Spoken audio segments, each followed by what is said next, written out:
This will prove that President Trump is factually fit, competent, brilliant, a great leader, and an excellent businessman. President Trump has proven daily for decades on end that he's a highly successful businessman, leader, salesman, dealmaker, entrepreneur, leader, president, negotiator, and he proves daily that he is factually fit, competent, brilliant, and a great leader. For years on end, Trump's proven to be one of the most highly successful businessmen we have seen. With Trump Organization and over 500 other companies in real estate, hospitality, and media, his past business challenges, and even those that might have been strategic, they don't overshadow his proven track record of high success over time. Often on a daily basis, he gives 2 to 3 hour-long speeches perfectly fine, without break, without seat, without water, all with receipts backing. All stupid takes in regard to President Trump are debunked and have zero base in reality. He proves y'all wrong daily.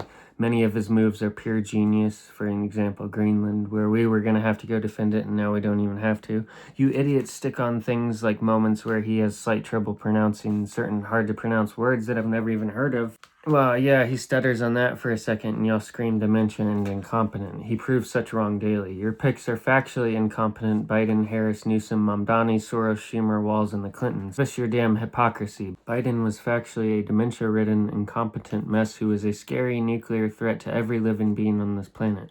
Trump speaks for hours on end daily like age never left him. You nitpick moments where he's not even sleeping and call him Sleepy Grandpa. Your pick was literally Sleepy Joe. Trump gets more stuff done daily than any president in our history, rarely taking deserved and often needed rest even.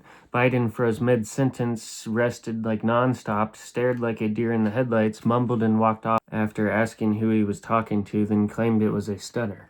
Biden needed a teleprompter to say the significance of the passage of time. Trump's still standing after 90 minutes with no notes and no naps. Keep nitpicking syllables. He's busy fixing your damn daycare bills. Biden forgot his own grandkids. Kamala forgot she was border czar. Trump remembers every name in the room. Mine, yours, the janitor. That's not delusion, that's pattern. If he didn't care, why push insulin caps? Why fight vets' his claims? Why beg for peace in Gaza? He's not perfect, but he's not your straw man either. Grow up. The Obama tan suit thing, it wasn't about fashion. It dropped during a presser where he was supposed to look tough on ISIS but came off weak-kneed, signaling zero gravity while terrorists were rising. We called it out because optics matter. Presidents can't take he's vacationing when America's under threat. I mean, we said facts. We're mocking actual incompetence while Iran's funding proxies and China spies on us left and right. The left calls it pretty. Nah, we're highlighting real stakes, not salad forks. You claim he's incompetent with zero proof. You say he has dementia when there's zero proof and all the facts and data show otherwise. Trump has built towers, golf courses, a TV empire. He won the White House. That's not failure, that's resilience. And now he's cut inflation, got jobs in from China, got Israel and Saudi Arabia shaking hands, and is ending wars left and right. Lefties call him dumb. Fine, let them stew in their lies.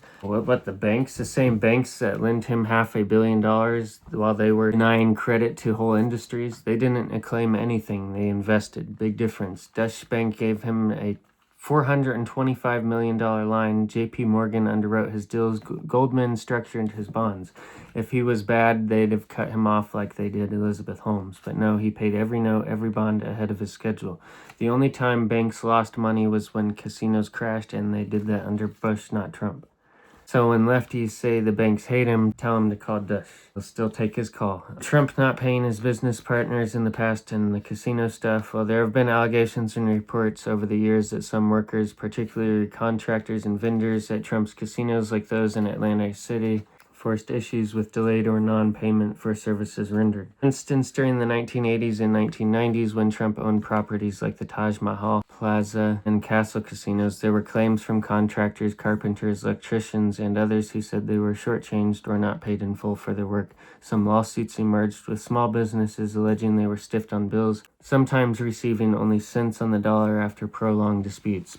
Bankruptcy filings for Trump's casino businesses, particularly the Taj Mahal in 1991, and later restructurings often left creditors, including workers and contractors, with reduced payouts, as is common in bankruptcy proceedings. These cases fueled a narrative of non-payments, though Trump's team often argued that those disputes were standard practices and payments were often withheld due to subpar work or negotiated settlements. However, there's no comprehensive evidence suggesting Trump outright refused to pay all employees, like regular casino staff, dealers, servers, or housekeeping, their wages. Payroll for such workers was generally met as casinos are heavily regulated and non-payment of wages would trigger significant labor law violations and union backlash, especially in a union-heavy town like Atlantic City. Most documented issues centered on contractors rather than directly employees. Genius move. He slaps his name on hotels in Dubai, Istanbul, Panama, collects seven-figure fees without touching operations. That's passive incomes on steroids. Over half his wealth from deals like that. So launched after Twitter booted him, hit $1 billion valuation in months, pulling ad revenue while crushing the censors. Even crypto, his world.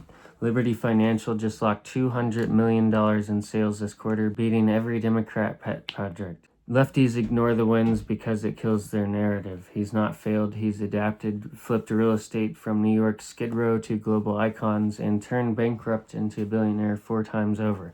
Success isn't zero flops, it's net gains, and Trump stacked them tall. The left keeps dragging out that height-weight thing like it's some smoking gun. He's 6'3", 224 pounds, straight from Walter Reed's exam last week. Heart rate 68, BP perfect. That's what they want. Make him look like a liar so they don't have to face how sharp he still is. His suit still hangs off him like it always did. He's leaner now, lost 15-20 after campaign grind. But even if he dipped a little, people shrink half an inch max every decade past 40. Disc flatten, posture bends, nothing dramatic. Most men lose that by 60 anyway. Doesn't make it a lie, just biology. Lefties act like he's magically collapsing when Obama's lost, 3 inches since 2008? Same crap, it's deflection. They can't beat the record, so they nitpick the tape measure. Vance had a movie made about his amazing upbringing. Trump has factually made us number one again, stronger, more feared, more braver, more safer, more independent, stronger. He has clear balls, whereas Dems and others don't. He is strong-arming trade and is combating terrorism, fraud, corruption, criminals, and so much evil. The cartels, the swamp, the openly admitted deep state, fascist weaponizers.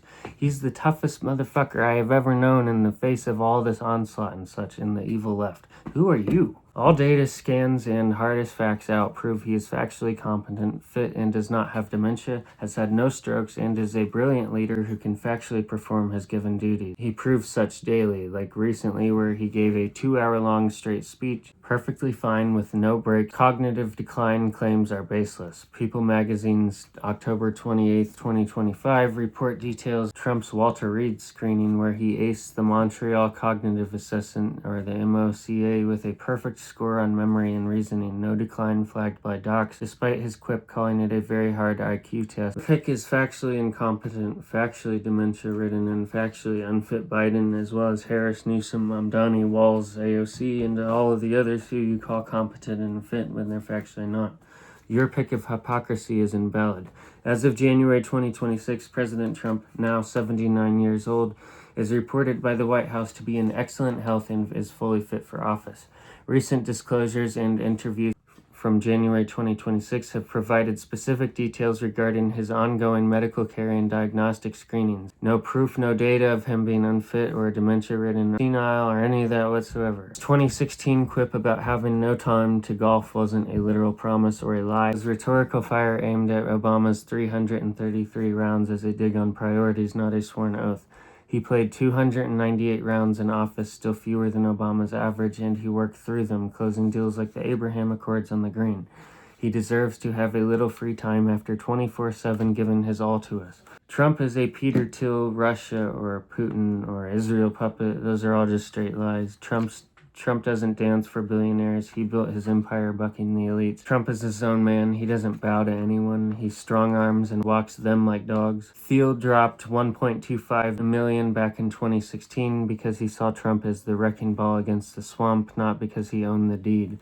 Fast forward, Thiel sat out 2020, called the whole Trump admin crazier and more dangerous than he bargained for, and straight up refused a $10 million ask from Trump himself in 2023.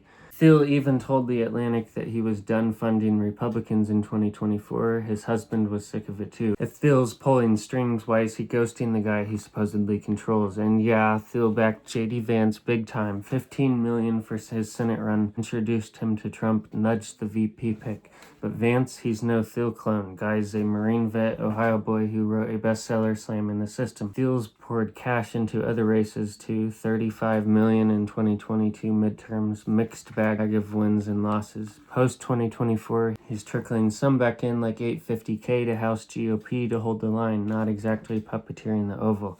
This puppet nonsense is just deflection. If anyone is owned, it's the media peddling this fanfic and the left believing all these lies and BS to destroy and harm America and our lives.